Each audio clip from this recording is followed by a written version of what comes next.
I was 22 when it happened, fresh out of college, drifting through that weird phase of life where everything feels temporary. No real job yet.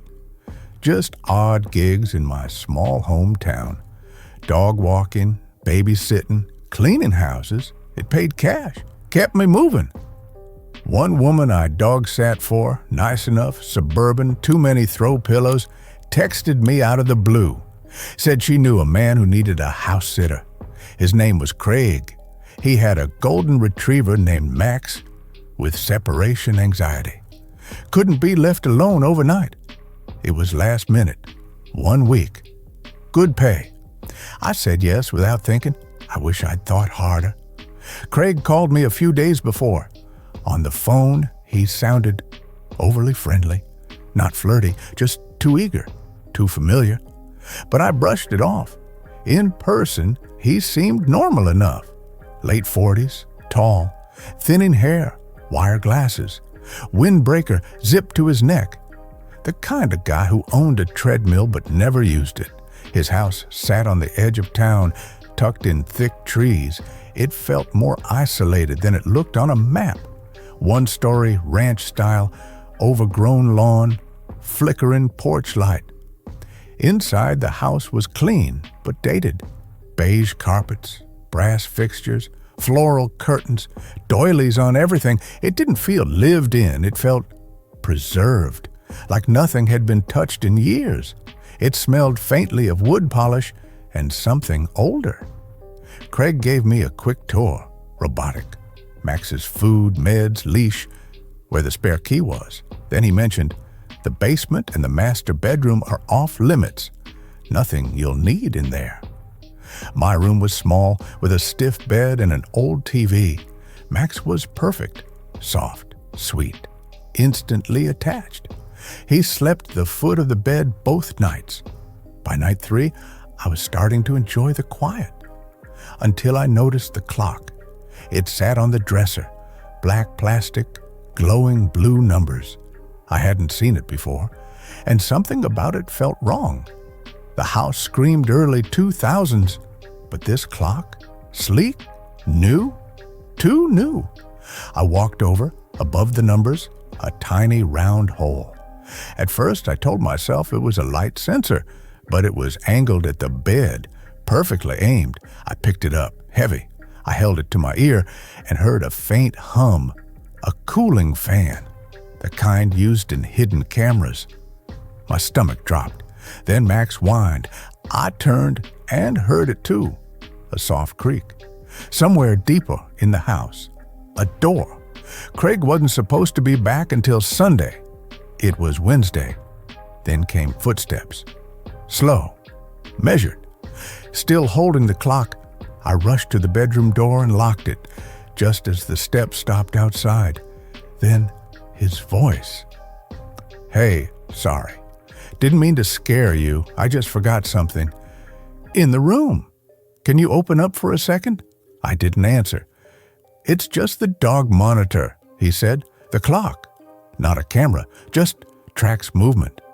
For Max, he was lying, and something in his tone cracked. Calm gave way to anger. Open the door. Now, when I didn't, he pounded on it. Max barked, loud, frantic. If you don't open this door right now, Craig shouted, I'll call the cops. Say you broke in. You want that on your record? Panic. I ran to the window. Locked. I fumbled with it. Once. Twice. It finally gave. I climbed out and landed hard in the grass. Max didn't follow. He just stood at the window, watching. I sprinted barefoot down the driveway, phone shaking in my hands, called my mom. Come get me. Right now, she didn't need an address. She already knew. I never went back, never got paid, never retrieved my things. The woman who referred me ghosted me, never replied. And now, years later, I still check every room I sleep in. Smoke detectors, alarm clocks, light fixtures. Because if I hadn't noticed that tiny black lens, I might never have realized I wasn't alone. It started innocently enough. Emma, my girlfriend, and I were headed out for a weekend trip. A little break from the city, I found a cheap Airbnb that looked charming in the photos. 2-story farmhouse, wraparound porch, string lights. There was one small note at the bottom of the listing. Basement storage area off limits. Didn't think much of it. We arrived late Friday. The place looked like the photos, but older. Paint peeling, porch sagging. The trees around it felt close, like they were leaning in. Alan, the host, was waiting on the porch. Late 50s, wiry flannel shirt tucked in too tight. His smile was friendly. His eyes lingered on Emma too long. He showed us around. Creaky floors, faded furniture, a TV with a VCR slot. Upstairs, a single bedroom with a full-length mirror and a ticking ceiling fan. Then he stopped at a heavy door off the kitchen, a thick padlock on the handle. "This stays locked," he said flatly. "Just tools and storage." Then he left. That night, we heard a thud. Just one. Maybe a box falling in the basement. We wrote it off. Old house, no big deal. But the next night, around 2 a.m., we woke to a dragging noise. Slow, heavy, like something being pulled across the floor below us. Emma whispered, "You heard that?" "Right." I nodded. Then footsteps. Step, step, pause, step. The third night, it got worse. We heard the dragging again, earlier this time, then metal tapping, and then footsteps. Closer, Emma grabbed my arm. I can hear breathing between the steps. She was right. Shallow, wheezing inhales. I went to the basement door. Still locked, but the air smelled foul, rot, mildew, old sweat. I pressed my ear to the wood.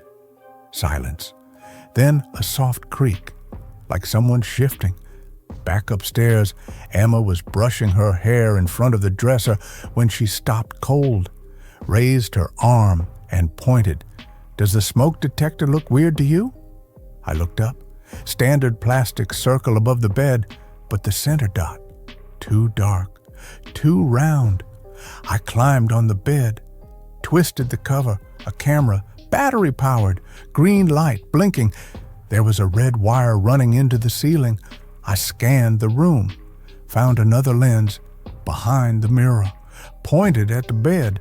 We didn't speak, just grabbed our bags and bolted.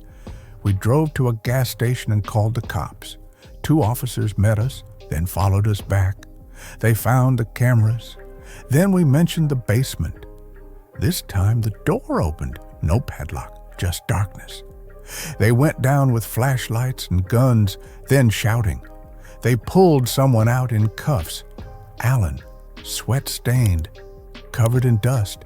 He'd been hiding in a closet down there, watching us on a small monitor surrounded by snacks and a filthy mattress. They arrested him for trespass and unlawful surveillance. We never went back. We still check every Airbnb for hidden cameras, because the places that seem charming, the places that feel like a deal, sometimes have eyes, not just watching you, but waiting.